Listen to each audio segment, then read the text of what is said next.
Good evening. This is a special night for me. Exactly 3 years ago, on July 15th, 1976, I accepted the nomination of my party to run for President of the United States.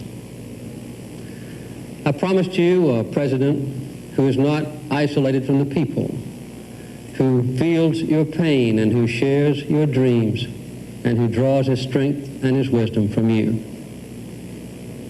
During the past 3 years, I've spoken to you on many occasions about national concerns: the energy crisis, reorganizing the government, our nation's economy, and issues of war, and especially peace. But over those years, the subjects of the speeches, the talks, and the press conferences have become increasingly narrow, focused more and more on what the isolated world of Washington thinks is important. Gradually, you've heard more and more about what the government thinks, or what the government should be doing, and less about our nation's hopes, our dreams, and our vision of the future.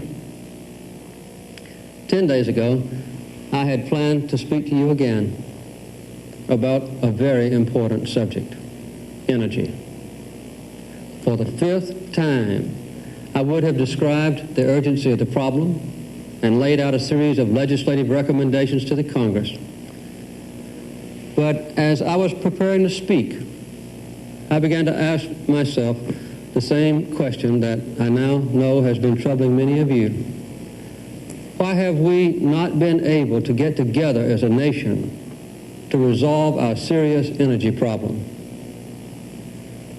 It's clear that the true problems of our nation are much deeper than gasoline lines or energy shortages, deeper even than inflation or recession. And I realize more than ever that as president, I need your help. So I decided to reach out and to listen to the voices of America.